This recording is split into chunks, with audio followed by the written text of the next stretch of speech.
Hey, what's up? Welcome to Founders Club. I'm Alex Lagos, and today we got another good one. We have Zach Hesterberg, founder of paidevents.com. He's breaking down the strategy behind turning virtual events into high-revenue engines for coaches and experts. From his early days of selling rocks and becoming a top ambassador for Chubbies shorts to generating millions for clients through paid virtual events, Zach shares the exact framework for pre-selling audiences before you ever make a pitch. He unpacks the 5 buyer's beliefs necessary to create a buying environment, explains why teaching what and why beats teaching how, and reveals the biggest mistakes entrepreneurs make when hosting virtual events. Without further ado, let's get right into it. Zach Hesterberg, thanks for joining us today at Founders Club. We really appreciate having you on the pod. This is where we get a chance to just talk about your business, specifically starting businesses, what it's like to be a founder, and specifically right now here in Nashville, what that's all about. So I guess first off, I'd love to hear how you got started in your current business. I know you run paidevents.com, but what's the origin story of that? Yeah. Origin story of paidevents.com is really just a pivot from the most recent business model.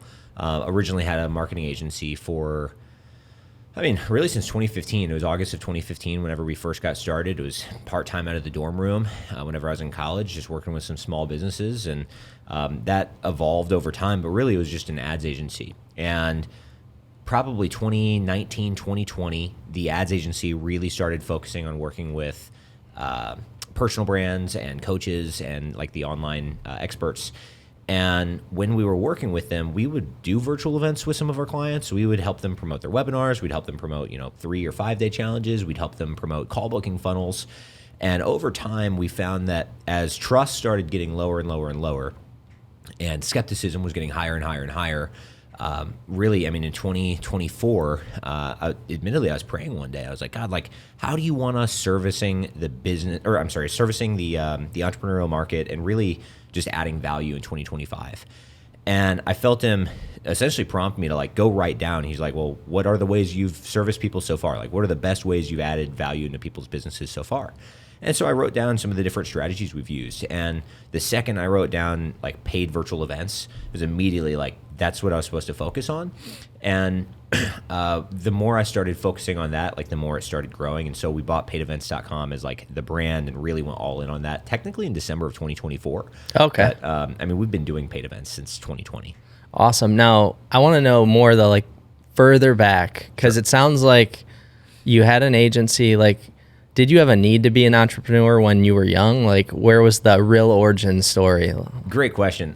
Honestly, I don't think I grew up ever thinking I would own a business. That was never a thing for me. Yes, I did the lemonade stands. Yes, I remember my sister and I, whenever I was probably kindergarten, would go outside and we would sell rocks from our the landscaping. Yeah. We'd take these little rocks, we'd bring them inside, we'd wash them off in the sink, and we'd literally go set them on a desk or a table right by the street. We'd sell rocks. Someone who could sell rocks could sell anything. That's fair. That's fair. And then I think the next time I felt like I was really entrepreneurial, or I had a drive, or at least for sales. It was in 7th grade. I was supposed to go on this 8th grade trip to DC with my school, and the way I was supposed to fundraise for it was by selling a bunch of candy bars. And dude, I just didn't care about going to DC, if I'm being really honest. And I really didn't care about selling those candy bars. And so my mom, she told me one day, she's like, Zach, the deadline's it's past. There's no way you're going to raise the money that you need for DC, but now we have all these candy bars, and you're not allowed to eat them. So you could either sell them or we're going to throw them away. I'm like, well, if I sell them, do I get the money for myself? She's like, yeah, that's fine. I'm like, oh, sick. And I sold 76 candy bars in a week to go buy a pair of shoes. So that stuff has never been an issue, selling to strangers, making offers to strangers. The entrepreneurial drive for me, I think there's 2 more meaningful parts of that story. One of them was my dad. When I grew up, my dad was always doing construction, typically room additions, sunrooms, patio covers, decks. And every winter, he would get laid off, almost every winter at least. And we were in St. Louis, so it was truly all 4 seasons, and not a lot of people are trying to build a deck in the middle of the winter. Yeah.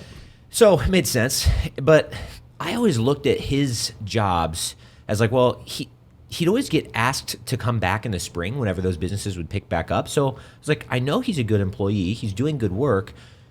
This is really just a matter of like the businesses he's working for can't retain business. Why are they having such a hard time always getting new customers, even in a slower season? Like I literally remember having that thought. I was probably second or third grade of just wondering like, why is it so hard for businesses to just stay busy, keep their employees hired? And that was one part. And I always was curious on like, man, I wish businesses didn't have that problem. And then a more meaningful development in college, I had a friend, he hit me up in freshman year. He was at a different college, but he and I went to high school together. And he called me up, I think it was early October of this would have been 2013. He said, hey, man, guess what just happened? This is a Saturday morning, probably 10 a.m. I was assuming he was going to tell me some stupid party story from the night before. I was like, yeah, I don't know, man. What happened? He goes, dude, I just locked in my summer internship. I'm like, summer internship? It's October, and we're freshmen. Way too early for summer. And also, most internships don't get locked in until you're like junior, seniors in college. He's like, well, that's fair if you want to go the normal route. He said, but if you really want to get an awesome job later after college, you should probably start building your resume now. It's like, well, that's wise. Like that's a motivated person right there. Yeah, 100%. I'm like, well, where'd you get the summer internship for? Brother, I kid you not, it was the U.S. Secret Service. Yeah.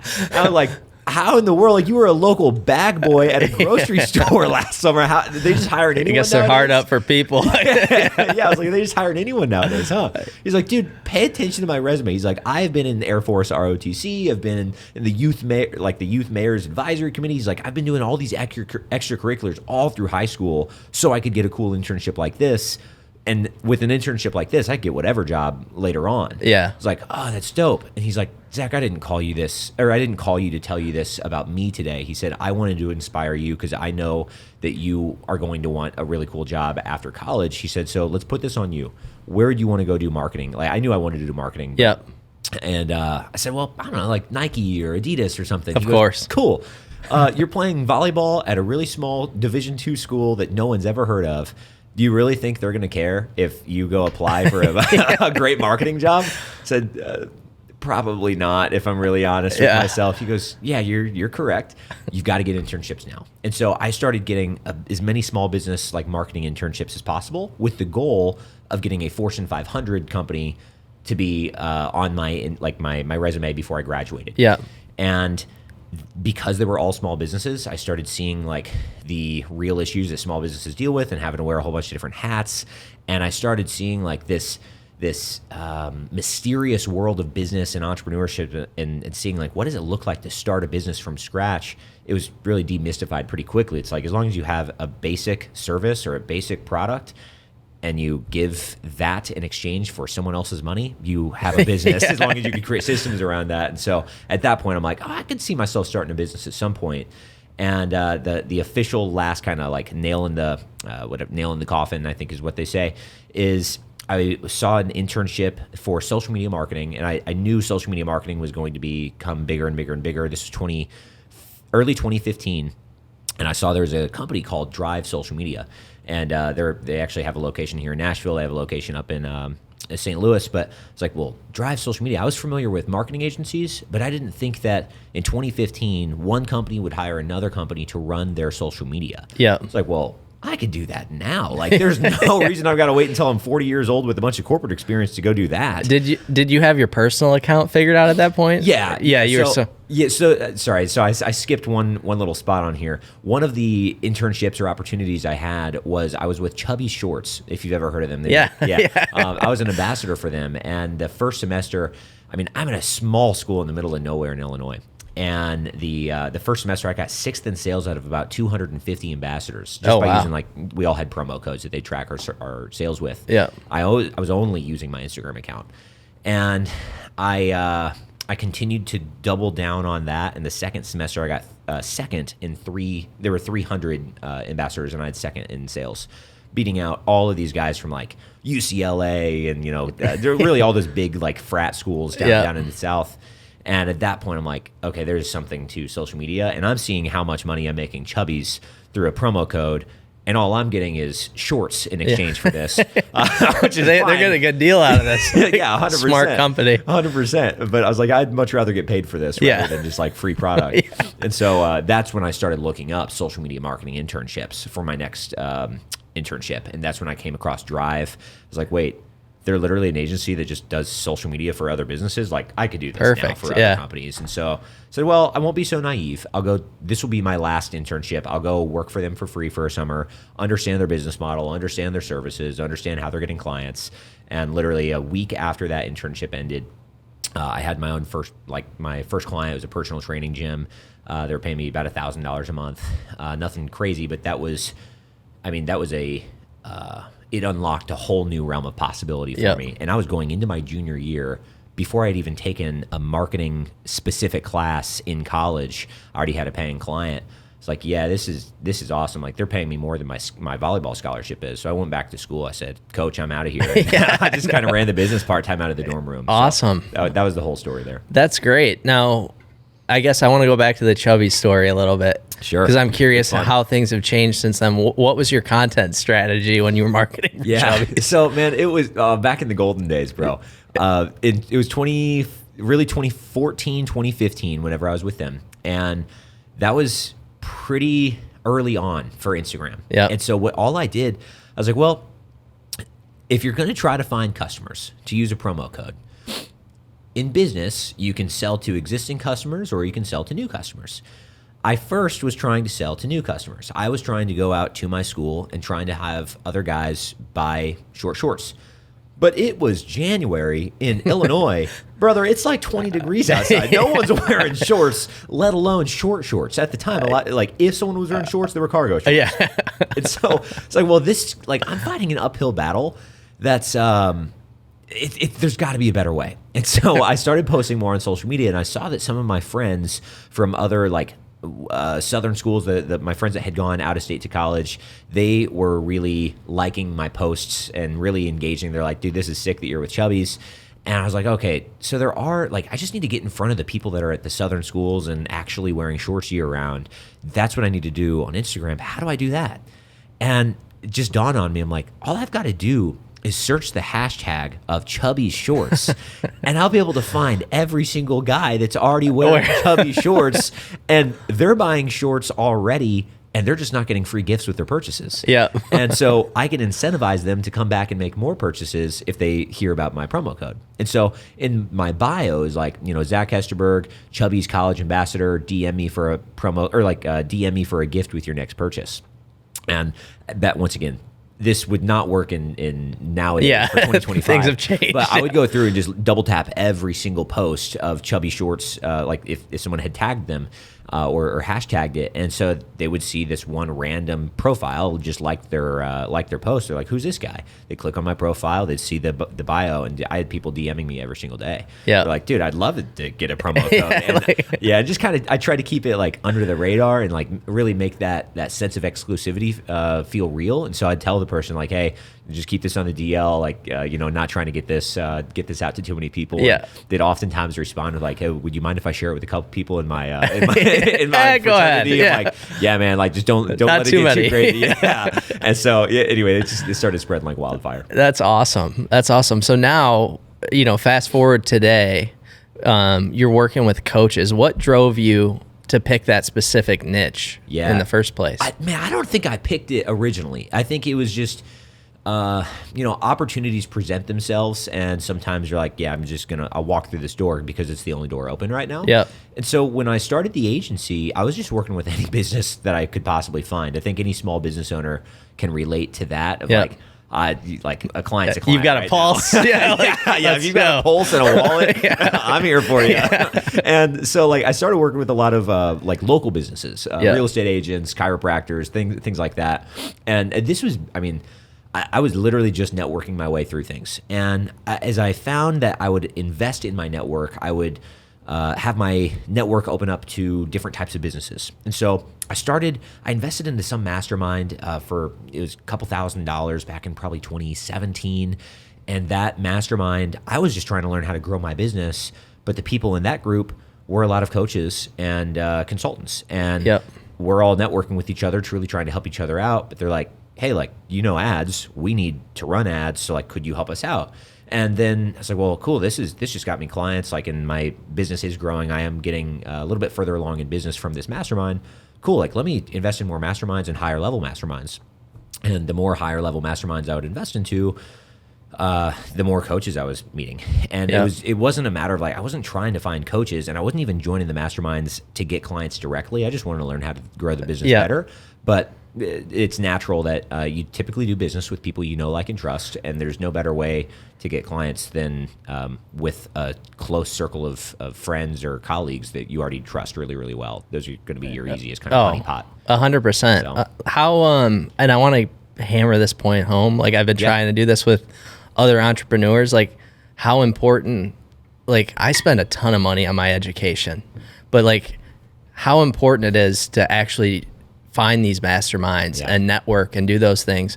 For you, I think a challenge for a lot of young entrepreneurs is like, how do I find the right one? Because there's a lot of people that are not great out there. So like, when you were looking at those masterminds, and even now when you're involved in those things, what do you look for out of a group to join or mastermind or course? That is a great question. So I think there's two trains of thought that I would encourage anyone to have. This is more of a framework of thought.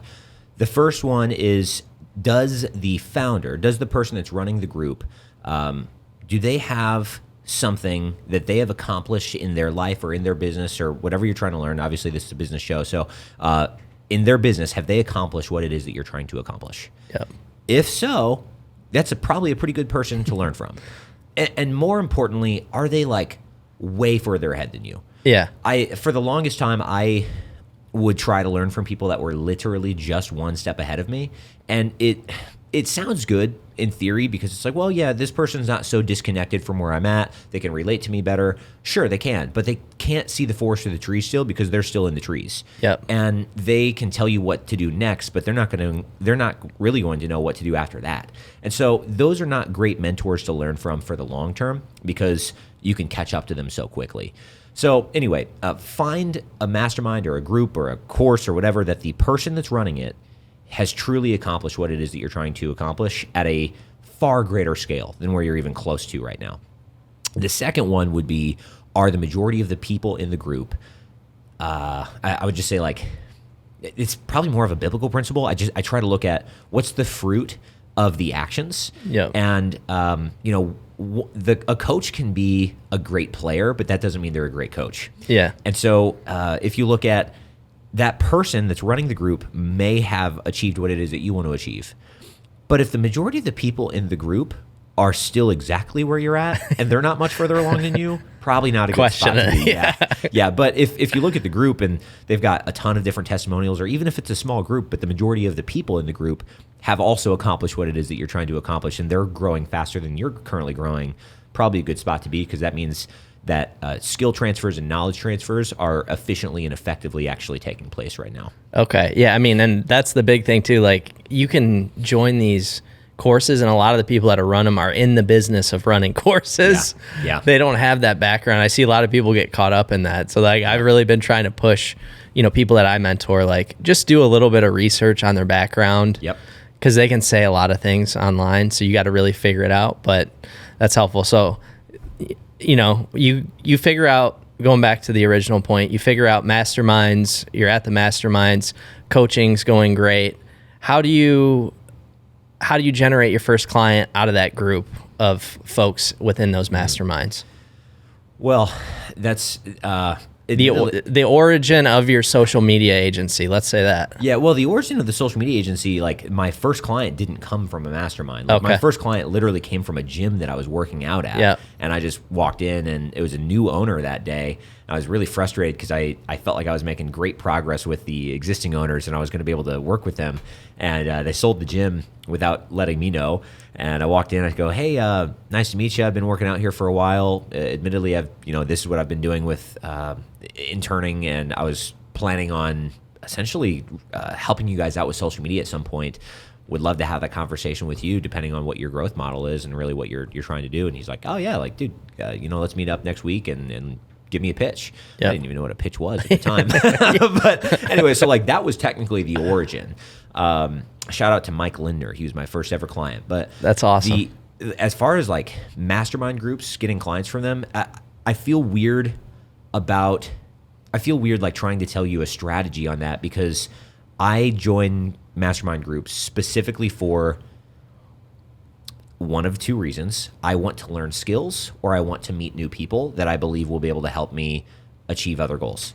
And if we go the people route, and let's say you join a group, number one, if you join a group specifically just to get sales from that group, people are going to be able to sniff that across the room. There's a lot of people that do that. Insurance agents. Yeah. Oh, yeah. 100%, man. It's it just gives off kind of like an icky feeling to people. Yeah. People don't want to be sold to.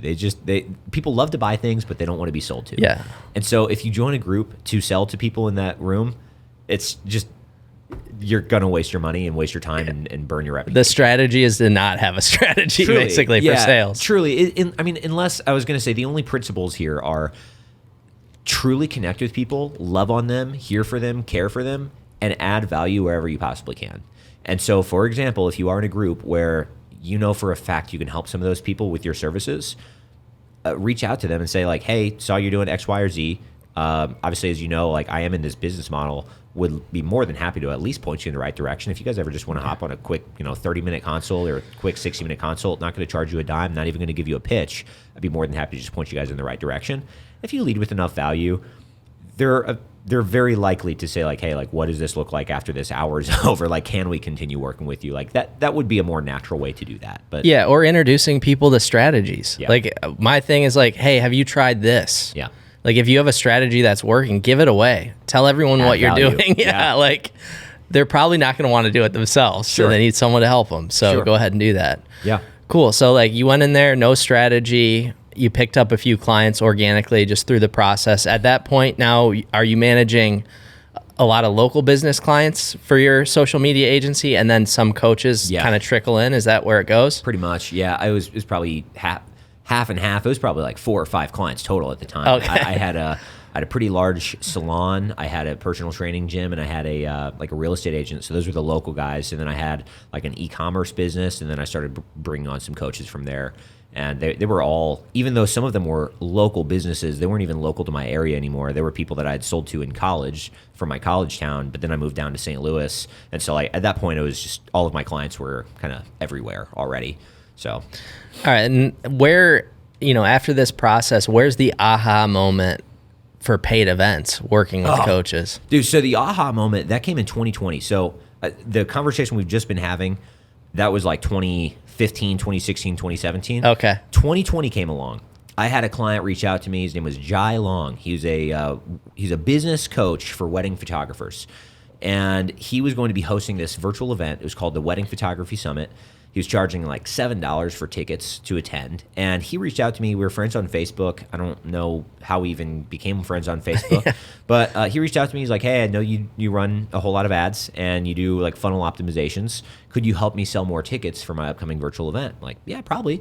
So we jumped on a call, and I learned that his number one goal was to increase ticket sales, and his number 2 goal was try to increase the average order value. So he had a $7 ticket, but he also had an order bump and some one-click upsells. He was just trying to make as much money as possible. Yeah. So I worked with him for probably about a month leading up to the event, and we ended up selling 8,000 tickets for this virtual event. This is the first one I've literally ever been behind. So I didn't know if this was normal or not. It seems like it's pretty solid. Yeah. And he was profitable on it, just to be clear. He spent $100,000 on ads, and he made $250,000 in upfront revenue. Wow. And so he was pumped. That's not even including the upsells? That was including like the one-click upsell. Up there. Yeah, but like nothing that was sold at the event. Yeah. Yeah, I'm like, man, this is great. And so I remember we were finishing up the engagement. It was the week before he went live. I think it was like a Sunday. It was a Sunday night for me because he was in Australia, so 17 hours ahead from my time zone. And it was a Monday morning for him. He was going to be going live later that day. I was like, Jai, dude, pleasure working with you, man. I hope this is a successful event. I'm just curious. I don't even think I ever asked you, what are you selling at your virtual event? Homie looks at me, he goes, selling at my event? I was like, yeah. He's like, I'm not selling anything. They've purchased a ticket, like they've paid to be here. I said, correct me if I'm wrong. You have like a $2,000 a month, or I'm sorry, $2,000 a year program that these people can join. Why aren't you? Yeah, you're robbing them of the opportunity to join that. He goes, well, I wasn't planning on opening up enrollment on that. Like we do kind of like cyclical enrollments. He's like, I wasn't going to be opening up enrollment for another month or two. I said, got it. So you have 8,000 people who have paid to be here and want help after 2 days are over, and you're not going to let them enroll? He goes, so you reckon I should just open up my enrollment? I said, yeah, I reckon, unless you hate money. And he goes, well, I don't have a pitch together, but yeah, I guess I could give an offer. He opened up enrollment, gave a offer that was really not super planned, and he had 125 people pay him $2,000, so he made an extra $250,000 from that one small little recommendation. And the very next week, I had one of my other coaching clients. She was trying to launch this a course of hers, and she was already doing group coaching and private one-on-one coaching, and the course was the next model for her. And she reached out to me. She goes, hey, Zach, have you ever done like a 3-day virtual event? I think I'd like to do a free one, just get as many people as possible and teach some things and open up enrollment on my course. Said, I just did a 2-day enrollment or a 2-day event, and it worked really well, but the show rate was impeccable, better than any webinar that I've ever seen. And I think the only difference is because people paid $7 for it. Said, would you be open to doing that? She said, yeah, I'd be willing to give that a shot. Brother, that entire year is 2020. That entire year, she'd made about $500,000 total in her business. This is her first full year in her coaching business. And we planned a 3-day virtual event for $7, and she had a $1,000 offer in the back end. She had an email list at the time of about 1,000 people total, and a Facebook group of a couple thousand people, not a whole lot. She gave this offer. She promoted it for a few weeks. She sold 3,500 tickets, and 248 of them bought a $1,000 program. She made an extra $250,000 in the last week of 2020 to go from $500K to $750K. And 5 months later, she reran a different event, slightly different theme, slightly different format, and she made it was $850,000. And then she did a 2.0 version of the previous December event. The next December, so December of 2021, we did $2.5 million cash collected in 1 week. I hope you had a performance incentive. Unfortunately, at that time, I did not. I was charging a whopping $3,000 per month. It's sickening. That could literally make me sick if I think too much about it. But later on, I ended up getting a performance incentive with her, and we both made a lot of money together. So that's awesome. Yeah. Anyway, great. Now, so I guess you're doing that now. You're seeing success. Now, how do you think about scaling that, and how do you think about scaling yourself effectively throughout that process? Great question. So I initially thought, this is probably 2021, because even that client, the second one, her name was Kristen Boss. She started referring me some clients, and the people she was referring, they heard about all her success, and they're like, yeah, we want the same thing. Of course you do. But like, I can't promise you're going to have that same result, right? Like I would compare it to making coffee. Coffee, there's really only 2 ingredients. There's the coffee beans or the roast, and there's water. And those 2 things alone can produce about 800 different tasting notes in your finalized cup of coffee. And you could have the same beans, you could have the same roast, the same roasting process, or the same brewing process.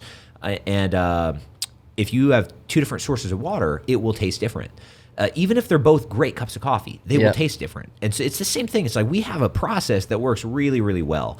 But because the host and their personality, their character, their values, their branding is different, they can apply the same process as someone else, even in the same industry, but they will get different results. Yeah. Doesn't mean it's bad, but different. Long story short, we had a whole lot of people that started coming on in as referrals, and they just had way too high of expectations. Yeah. And I was thinking, I'm going to be able to create the whole business around helping people with these virtual events in 2021. And I realized that I think people are all comparing themselves to this like mega case study that we just had with Christian. And I can't replicate that for everyone. And people were literally making money and so disappointed about the results. Yeah. One of the people she referred, they probably spent 10 grand on ads. They made 30 or 40 grand in cash collected. It was the week of the event, and they were so disappointed. It's like, use just 3 to 4 extra money. Yeah, you just killed it. overnight. 3x, you're great. Yeah. But anyway, so I think I was too young in my entrepreneurial journey to understand just like how to better set people's expectations. And it unfortunately took me a few years before I realized, like, really it was that moment that I said I was praying and God was like, focus on this. Yep. And it took me a few years before I realized, like, this can be the full business model. So long story short, we just kind of helped people one-off whenever they really wanted to do an event, but it was never our full focus. And when it came time that we went all in on this last year, your second part of the question was, how do you like replicate ourselves? It really came down to systemization. And like I started building out a team, hired a copywriter, hired a project manager, hired a tech and automations person. Cause it was like full white glove, done for you build outs. Like we are doing the market research to figure out what their event name should even be called. We're writing their event ticket sales page. We're writing their back end offer sales page. We're writing every single email, every single SMS automation. We're setting up the automations. I'm directly coaching the actual client on what they need to be talking about day 1 versus day 2 versus day 3. Should they do a 2-day event, a 5-day event? Like very custom, but very hands-on. Yeah. And naturally, you're a businessman yourself. You're in the world of marketing. You understand there's a lot of nuances and complexities that come with that, and you can't scale complexity. Yeah. You got to simplify. So we got to the point, like, the way we were scaling it was through rev shares, and we had great rev shares coming on in, but it was tough because our model was like, you pay us, at the time it was about $25K, really up until a couple months ago, it was $25K for a done-for-you build-out, and we'd also get 25% of back-end rev share. Fantastic if there's a great payday in the back. What we can't control is how that person actually presents or what they actually say despite what we tell them to say. There's some things that we just can't control. We also can't control, even if they're selling tickets with no problem, if they don't want to spend more on ads, we can't control how many people they're ultimately going to have at their event. Yeah. And so there were bottlenecks that were out of our control that were keeping us from being able to grow our business. So that for me was the next, like, this is an issue sort of a moment. We also had more clients reaching out to us saying, we'd like to work with you, even at that same price range, but we couldn't take them on because we were already so busy doing these done-for-you build-outs. We could only take on 1 or 2 new people a month. It's like, this is not scalable. So what's the next model? It's like, well, we do have processes and systems for all of this. We've just been the one doing it all. So let's just do more of like a done with you, more of like a hybrid program. And so we launched a more scalable group coaching, like group consulting model back in, I guess it was early March, we did like a pre-sale model. I wasn't going to go create everything and hope that people would buy it. It was like, let's just see if someone would like to buy it, and here's exactly what it's going to look like to fulfill on. Pre-sold 3 people through our own virtual event, practice what we preach. Paid events, doing paid events. Yeah, literally. It was called Paid Event Secrets, and we just wanted we wanted to test out the model at the most radical of examples. So we charged $1 for tickets because we have people that would argue like, yeah, but we work with higher net worth people. There's no way they'd pay $7 for a ticket. So we're like, well, we'll charge $1 for a ticket, and we'll be able to use that as an example on the event. We're like, hey, I understand a lot of the questions you guys might be having is you probably sell B2B. We do too. You're a business owner and you're on this right now, 12 p.m. Central Time on a Monday, the worst time for an entrepreneur to just be learning for fun. And you only paid $1 to be here. Yeah. So it worked for you. Exactly. So, that's smart. Yeah. So Very we did smart. that, and we pre-sold our group consulting model for $15,000. We got 3 sales. So then I fulfilled on it and really started building out the actual curriculum, the community model, the weekly coaching calls, really deciding how many weekly coaching calls are actually necessary right now. Started hiring coaches, things like that. And so that's been growing pretty nicely, and that's definitely the more scalable model. So is that your focus now, kind of? That's the full focus. Yeah. I get that. Now, how do you coach people? Because I think a lot of people will hear this and say, oh, I'm going to go do a paid event now. How do you coach them on what they should be doing ahead of those events and what a good offer is? So good. So as far as what you should be doing before the event, the first thing, I think there's the 2 biggest mistakes in general in this entire model that anyone make, that we've ever seen anyone make. Number 1 is they are going to come up with an idea for like a name and the core theme of their event itself. I don't care if it's a 2-day event, a 5-day event, that's way less important. But they'll say, I'm going to charge $7 and this is going to be what it's called. if you come up with a name that's not super specific and hasn't been tested in some way, shape, or form, you're going to go through so much work writing your event sales page, writing all of your ads, recording all your ads, doing all these emails, and you're going to find it's absolute crickets. No one's going to buy tickets. Yeah. And that will be the most deflating feeling. Like I've seen it happen. I can only speak from experience. It's awful. And so we like to do market research to figure out what we should call an event before we ever build anything out for the event. We're trying to validate what's going to be the lowest cost of acquisition, because we do use ads to sell tickets.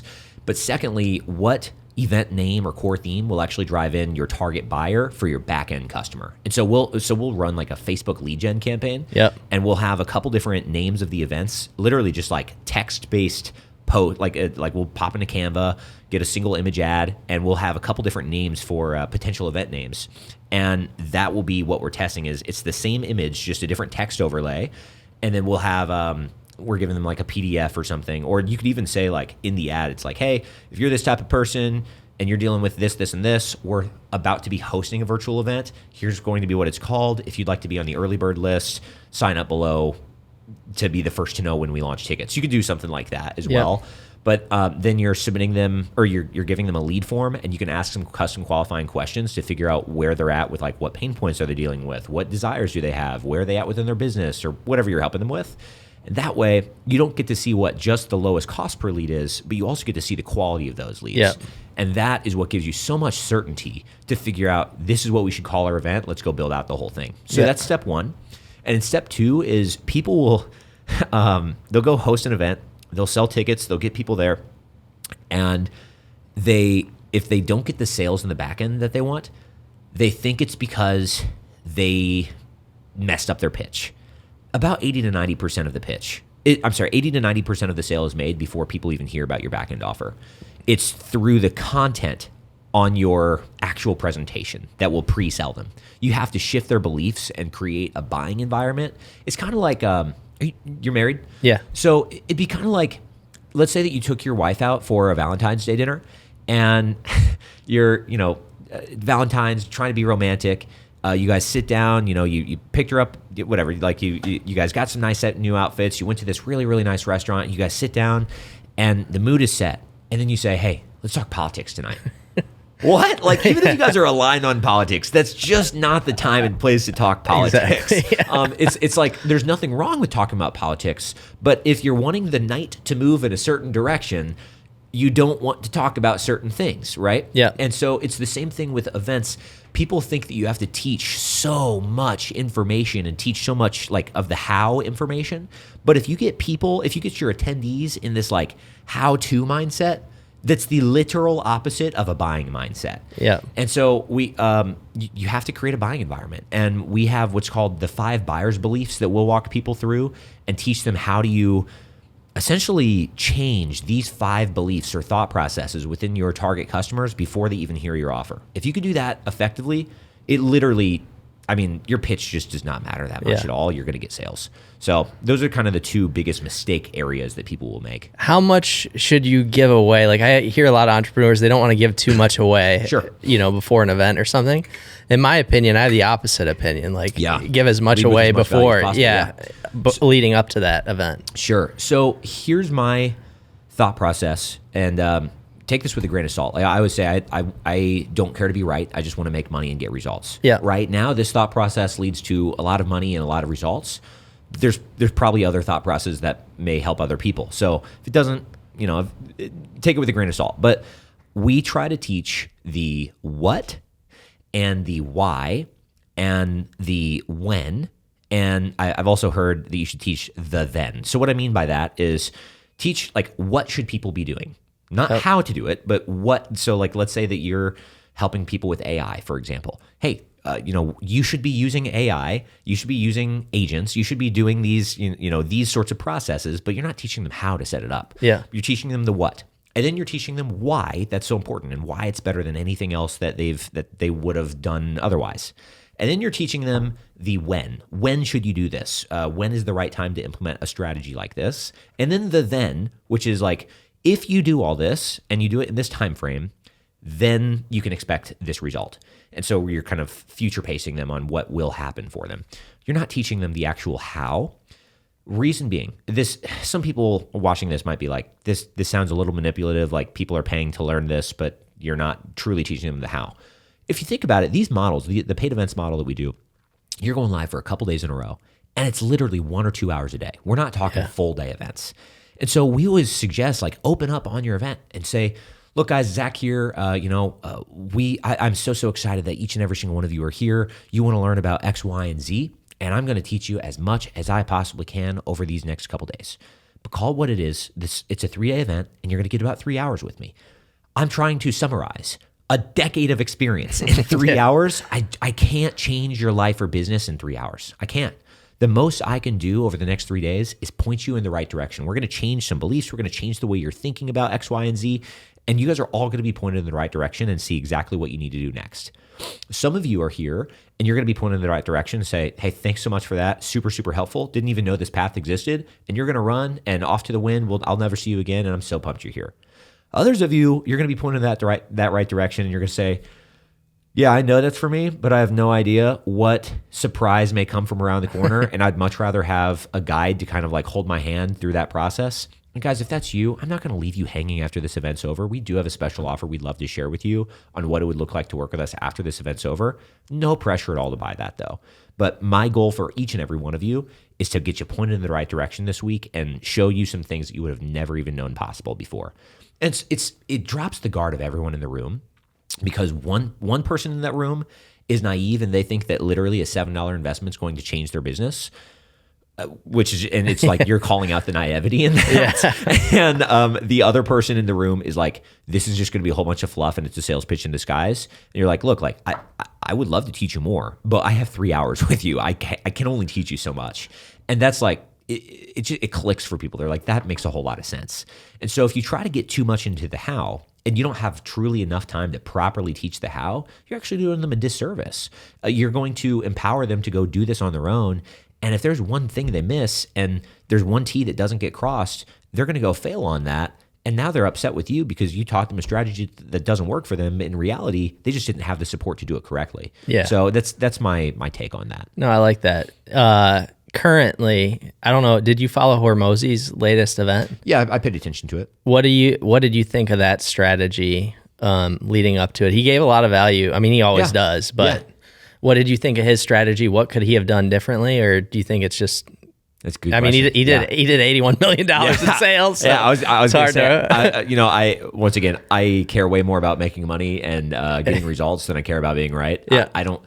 Until I make more than $81 million in a day, I don't think I actually have the authority to speak on what he could have done differently. But was his process like a similar process to what you guys would follow? Yeah, very similar actually. The difference, some of the core differences that he did was his was primarily a 1-day event as far as like him actually going live. Yeah. We typically do a couple days in a row. His event was also like, it wasn't a training in any way, shape, or form. For the most part, like that's not what it was framed around. It was like, this is a book launch and you're going to help us sell as many books as possible sort of a thing. So the intention of being there was a little bit different.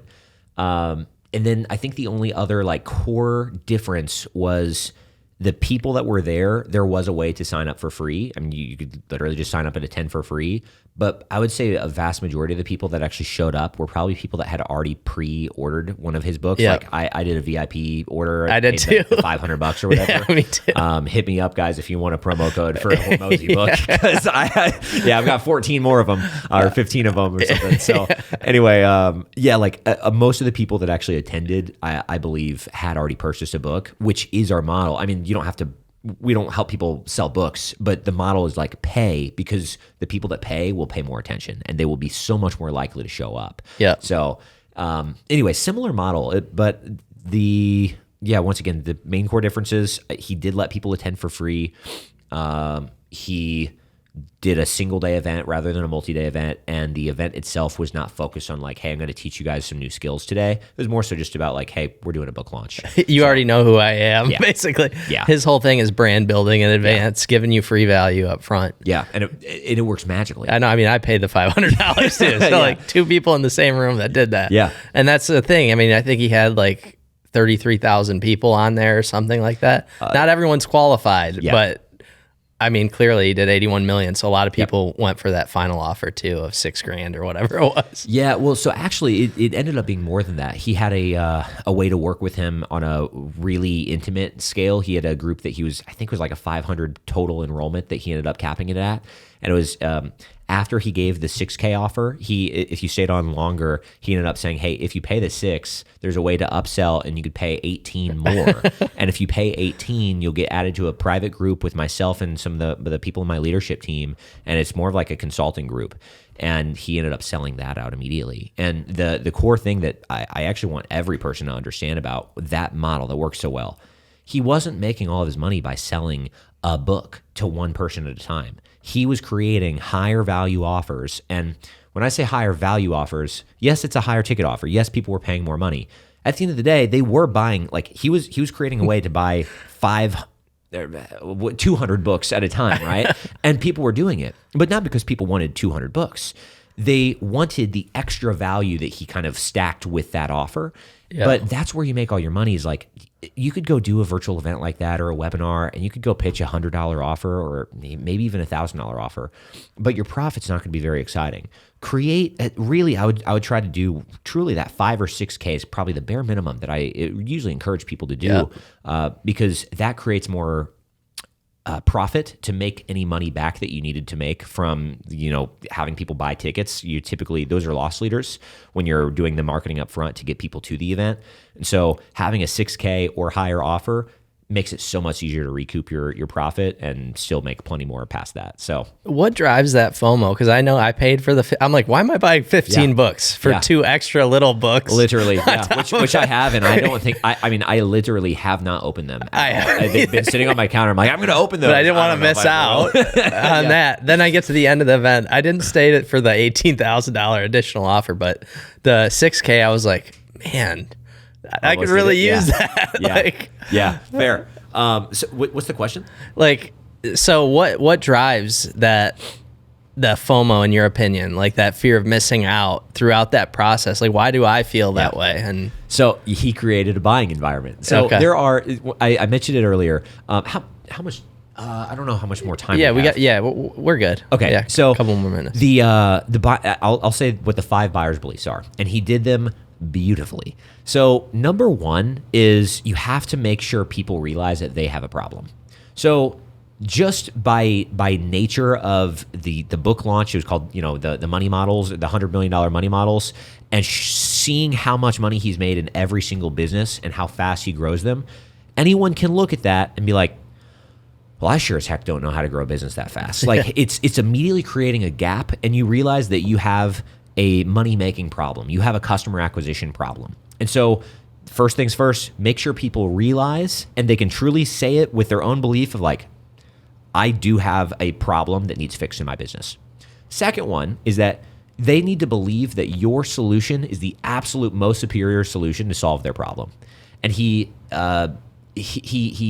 laid that out beautifully with like the actual money model system and like how there's all these different types of offers and how they all work together. And then he showed them in real time of like, here's how I applied these to this business and here's how well they worked. And you're like, oh yeah, it's not just a tactic, it's more of a framework. And I could see how that would apply to any business model. And then he even showed all the different business models he's worked with. And you're like, yeah, I truly believe that model itself would work probably the absolute best for my specific problem that I have. So that's the second one, is making people realize that your solution is the best solution to solve their problem. Third one is believing that you are the absolute best guide and expert that I can learn from to solve a problem that I have. Alex already has done that with his brand before people even got on that event. People believe that. And then the fourth one is believing that, yes, you might be the best expert, and yes, you might have the best solution, but will your solution work for someone like myself? yes, I understand it could work for my business model, but would it truly work for me? Because I've been burnt out on programs before. Or, I've got this one random complexity in my business that a lot of other people don't understand, or like, I'm just not as far along as some of your other customers. And so he did that beautifully by going over all of these different case studies that he's worked with of all of his private client groups and all of the people that have flown out for those VIP days at his office. And like, when you can showcase a ton of ways that you've helped people, and not just ways that you've helped them, but more so talk about the people that you've helped and their psychographics and what's going on in their business whenever they first came to you. Yeah. And if you have one case study that someone listens to, and it's like, that one case study is exactly where I'm at, that immediately solves that fourth buying belief, which is that solution that this person's proposing will work for someone such as myself. Yeah. And the fifth one, which he also did really well, is insinuating urgency and making them believe I have to solve this problem now. So the now part, people get misconstrued. I was actually just talking to another events consultant literally yesterday. She was about to do a webinar, and we're colleagues were literally selling very similar offers. And I mentioned the first four things. She's like, yeah, heard them all. I know all those things. And this fifth one, she's like, I've never done that before.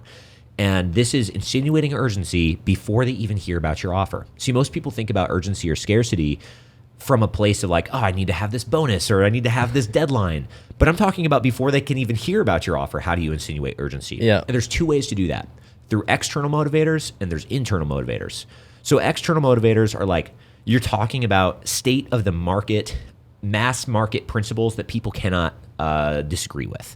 For example, I actually don't remember how Alex did this one, but for example, let's say that you sell like some sort of an Airbnb arbitrage solution.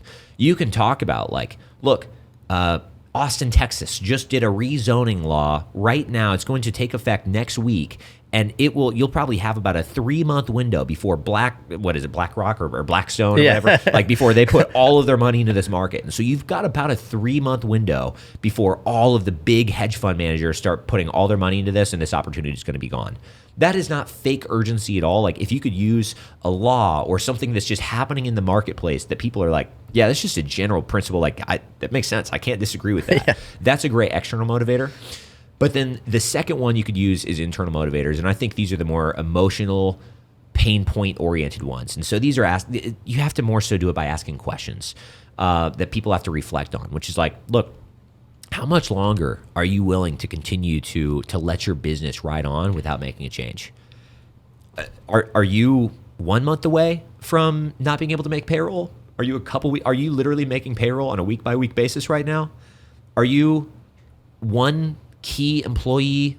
Like if you lose one key employee right now, is your business going to go under because you're not going to be able to operate without that one person? How many more conversations are you going to have with your wife telling her like, hey, things are about to change when they haven't changed in the last 3 years? Hey, if you don't change, or your kid's going to have to go to that public school just down the road that you know for a fact is not where they need to be, that's ridden with a whole bunch of crime and a whole bunch of kids that you do not want them networking with. And so like you can ask those questions that are like, you don't technically know what's going on as 100 people are watching your presentation, or in his case, almost 100,000. But you have to ask those questions that get people thinking about their internal situation, those thoughts that are truly keeping them up at night. They're like, I've got to make a change. Like I'm so done with this one thing. When you ask questions like that and really get them reflecting on that, that's what creates urgency. And like, if you hit all 5 of those, it doesn't matter what you're about to pitch. Yeah. They're just in this state. It's a buying environment where they're like, I need to do something and make a change right now. And they're hoping, because they trust you and they trust that your solution is the best, they're hoping that whatever you have to sell to them will fit for where they're at in their budget and everything. Awesome. So that's kind of what he did. I wish I had. I should go do a replay overview of everything. That'd be great. I mean, yeah, for sure. Yeah. For sure. This is awesome, man. Well, how can we get a hold of you? How can we find you? Yeah. I mean, paidevents.com is the business, of course. So if you're actually interested in working with us in any way, shape, or form, paidevents.com is just the place that you'd go. As far as me, myself, and I, just Instagram is definitely the best. Okay. Just my tag on, or my @ on Instagram is just Zach Hesterberg. just first and last name spelt exactly the way it is. And yeah, shoot me a DM. I don't have any DM setters or any sort of automations you're going to get hit with. You'll talk to me personally. Awesome, Zach. Well, we appreciate you coming on the pod, and we look forward to working together soon. Cool. Thank you so much, man. It was a pleasure to be here. Great.